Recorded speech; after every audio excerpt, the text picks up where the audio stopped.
There's no trickery involved. That is the cord wrapped around my finger, going all the way back to the solar panel. Hello YouTubers, it is of course I, Trollface the Man, and today I hopefully have an interesting video idea. So basically, okay, well everything's falling. So basically I found this panel at the Salvation Army for like $2. It's a solar panel, and the idea is it has a little adapter to plug into your car's cigarette lighter port. And it's supposed to produce a small amount of charge, which backfeeds through your cigarette lighter port and charges your battery. The thing is though, is that it is a claimed 1.5 watts. When I tested it, I got 1.44 watts. It wasn't necessarily the brightest of days, so it's possible a little bit higher, a little bit lower in average use. I'll have to see, but the amount of charge that it actually would give is so minuscule that unless you had a super slow discharge of your battery, this is essentially going to do like nothing. Even over the course of months, it's probably not going to do a whole lot.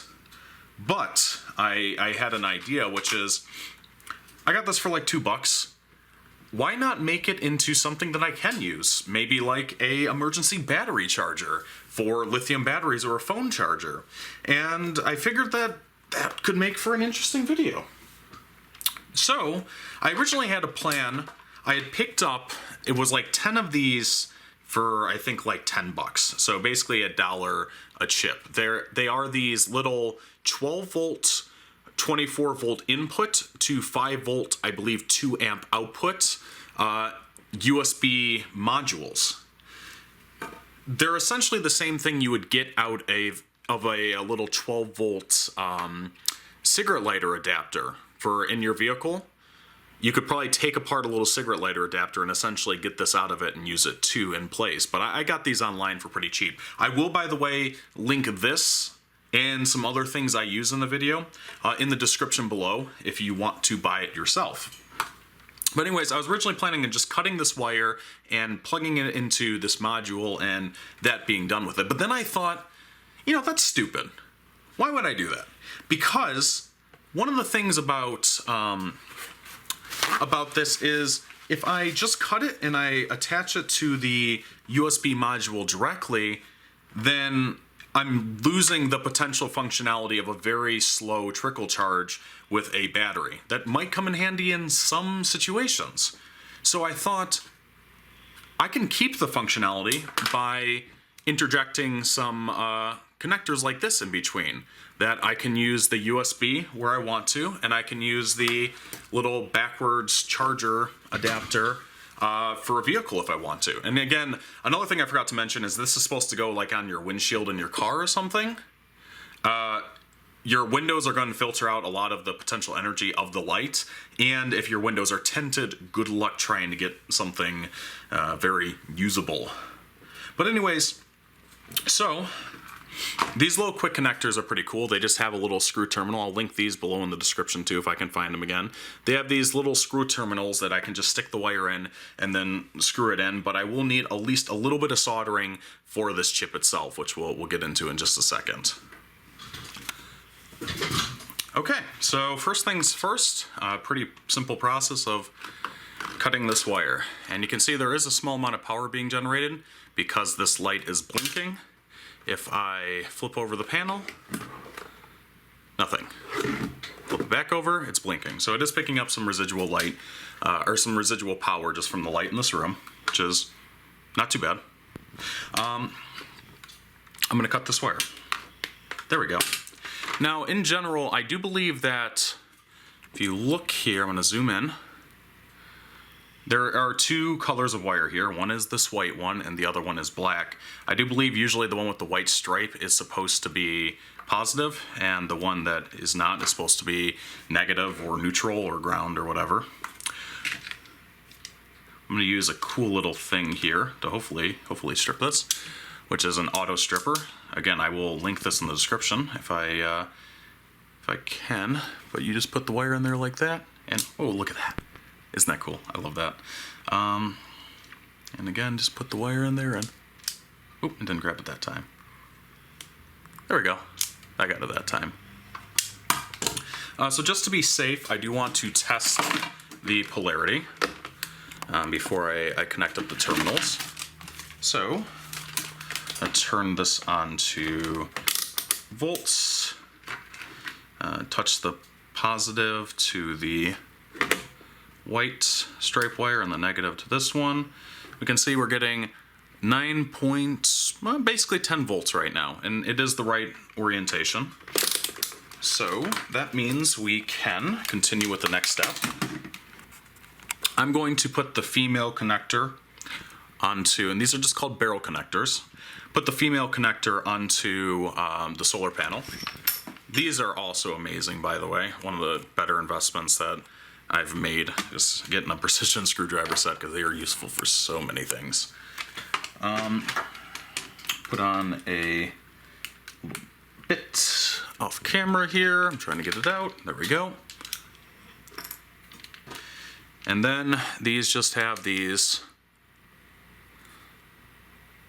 and you can actually see they're marked positive and negative, which makes it easy. Just unscrew these, and now I can just line up the positive with the positive wire. I'm going to twist it a little bit first.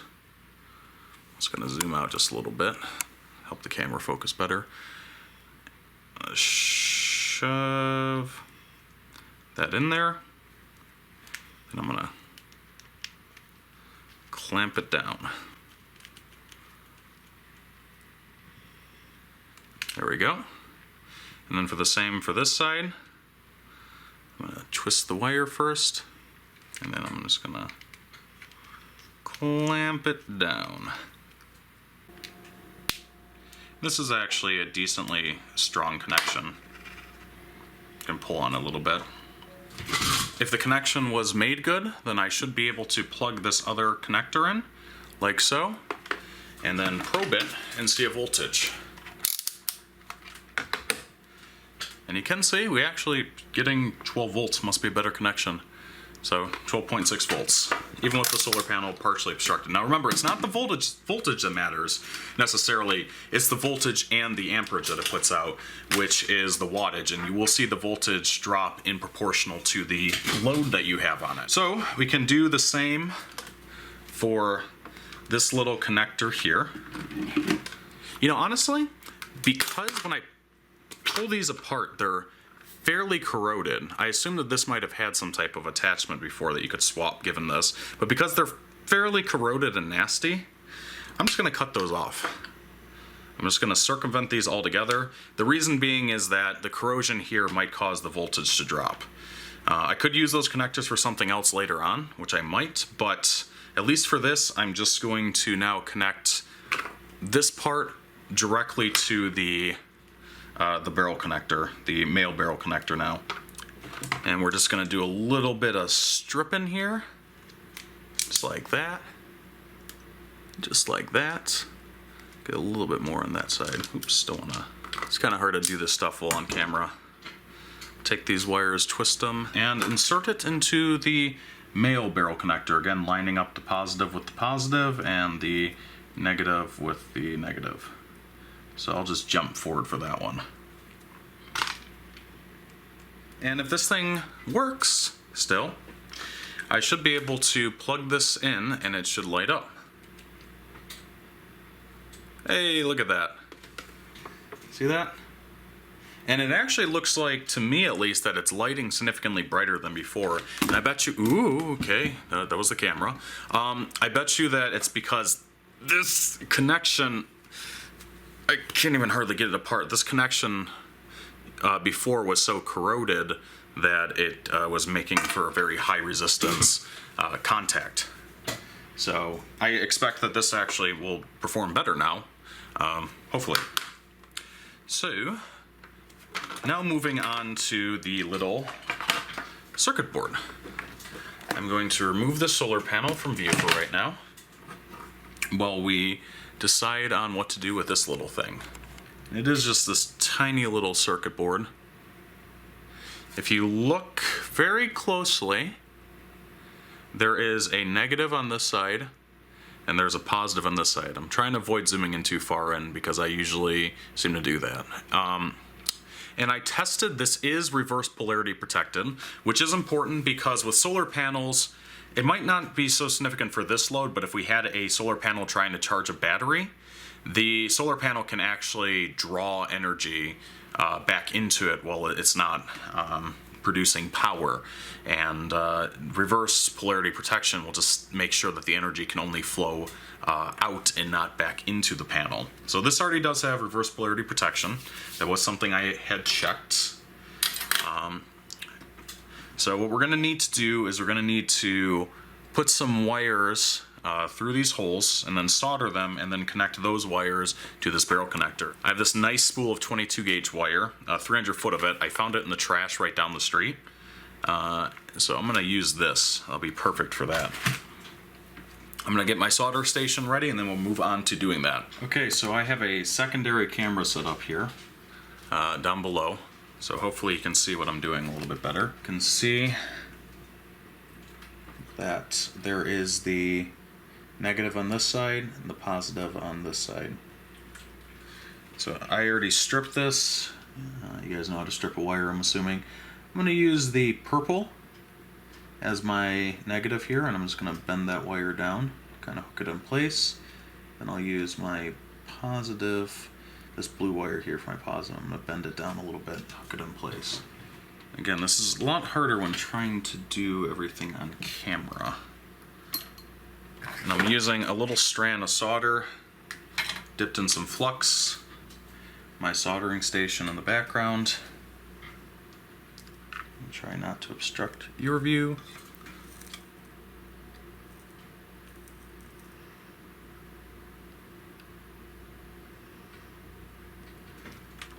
There we go. Remember that when using pads you got to be kind of quick because you don't want to accidentally loosen them from the board. And I can just take this excess copper here and use a fine tip pair of snippers to just kind of snip it off. And I'm going to do the same with the other side.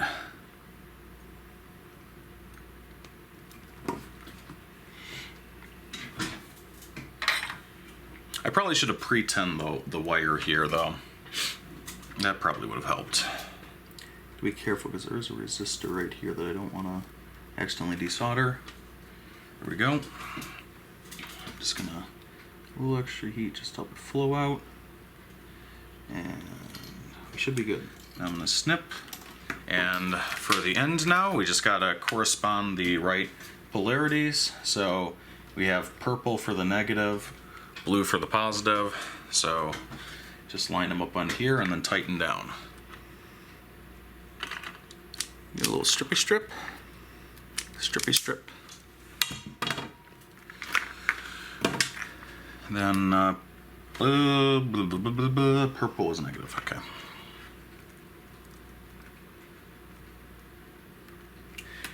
Now theoretically, if we plug this into the solar panel, this circuit will become live. Mind you though, I have my doubts. Oh, my fan's still spinning. I have my doubts that that I'm gonna get any usable power out of being inside the house right now. I'll have to take it into full sun to get a better perception of that, but we'll see if it even lights up. Not seeing any sort of lighting currently. So, two possibilities. One, we're not getting any voltage. Two, the current slash the wattage output is too low for this to be working, which again is as expected. So yeah, with the circuit right now connected, I'm seeing a minuscule about 2.5 volts. And that's the whole thing, is you can't tell what a solar panel's output is until you put a little bit of a load on it. I'm gonna grab a flashlight. Okay, so I have the little circuit set up now, and I have a high-powered flashlight. And let's see if the high-powered flashlight is able to get the circuit to light. Oh, you see that? A little red LED light. So the flashlight is able to give it enough juice for the LED light to respond. Well, excuse me, for the circuit to start up, should I say. See that? And now this flashlight does have a little strobing mode that if I turn on, we can see the light kind of flickering in unison with the strobing. So we know that this is connected and it's working. Now I'll have to wait till a nice sunny day and I can get some numbers on how well this will perform. Oh, one last thing that I just remembered. It's probably completely unnecessary, especially given how little wattage this is going to produce, but I have them anyway, so I figured I might as well use them. These are, and I'll link these below too if you're interested, these are little heatsink kits for adding heatsinks to small electronics and stuff. And from what I was seeing on a review that somebody left, the little chip can get quite hot when you're drawing its full power. So I was figuring that I could put a little heatsink on it, and this person recommended a heatsink on the bottom. So I got this little kit of heatsinks. There's 100 of them in there. I think it was like $8 or something. I have this other one that came, it's a lot smaller heatsinks, but it came with some thermal glue. So I'm simply going to clean the backside of this real quick with some rubbing alcohol, and then apply some thermal glue and then squish it on there, which will help keep this chip cooler when it's running under full load. That's been cleaned. I'm just letting it dry, and while it dries, just going to take a little tiny dot of this thermal glue on the back of here, and there's no instructions on this, so hopefully it sets up quickly. And then I'm going to take this, and I'm going to make sure I'm not shorting out any of the connections, which there shouldn't be any connections to short out right here. I'm just going to stick that right on, like so, and then let it cure.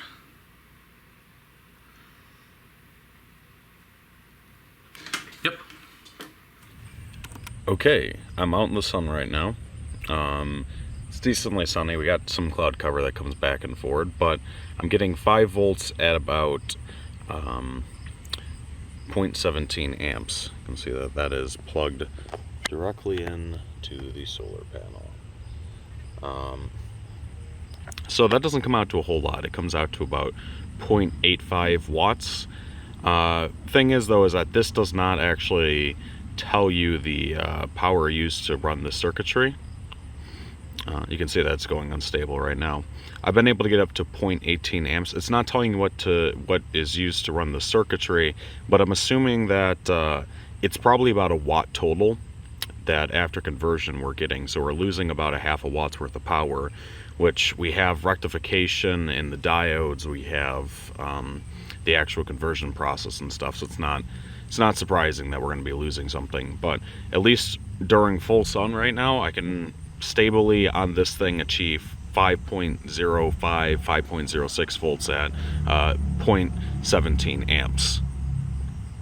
So this is my Galaxy S9 Plus. You can see that it is charging, and it says 2 hours 16 minutes till full charge, so it is charging slowly. And there is no trickery involved. That is the cord wrapped around my finger, going all the way back to the solar panel. The thing is though, is that I wouldn't recommend charging this way, because especially if your phone is turned on, it is going to charge so slow that your phone's probably going to, as soon as it gets dim at all, your phone's going to it's going to continue dying. So what I would recommend in a situation like this is actually to do this. To use the solar panel in order to charge up a little battery pack during the daylight hours, and then using that battery pack in order to charge your phone. You want to keep any lithium batteries or anything like that out of the sun, so this would actually that would be in the sun, this would be in the shade if you were doing that.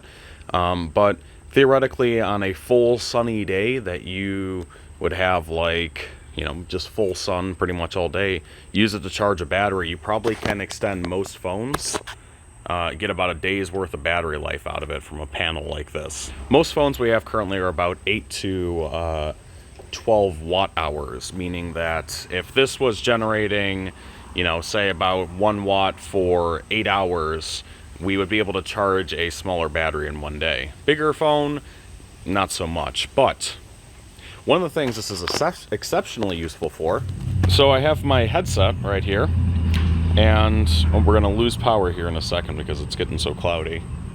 But I have my headset here, and I'm actually kind of surprised that that didn't stop charging. So if we use something like a headset here, these a lot of times only have like 200 to 500 milliamp hour batteries, meaning that they require a couple of watts total to charge to full charge. And what that means is if you have one of these solar panels and you take them out camping and stuff, you could use a solar panel like this to charge your headset without needing to worry about draining, batteries you might have for your laptop. You can even use it for small devices like a mouse for your laptop or many other different things. And again, we're not ruining the original functionality of this panel. We're simply improving it because we could always just swap this out for that original charge controller. Well, it looks like I need to do that a little bit better. Kind of pulled out a little charge controller and have it charge or top up a vehicle battery again. Hopefully you can see the red light. Flip the panel over. On. Off. On. Off. Panel is the one supplying power. So yeah, I thought this was kind of a cool concept. It took something that I wasn't using and turned it into something that I was using. I know camping in Arkansas more recently, I had just brought a whole bunch of battery packs to use over like 3 days, and by the end of it, I was on my last battery pack. But if I had the solar panel and I was using it to charge the battery packs while they were dissipated, theoretically I could have charged about 1 per day, meaning that I would have ended up with 3 days, or excuse me, 3 battery packs at the end instead of just the 1. So again, it's not like that it's going to be an amazing difference, but in terms of like emergency power or helping prolong the power you already have, this is a pretty good option. And my main reason for getting it is that I was able to get it for $2 at the Salvation Army, and then again turn it into something that I was able to utilize myself. So thank you guys very much for watching. If you enjoyed this video, please remember to comment, rate, and subscribe, and I wish you a good day. Bye.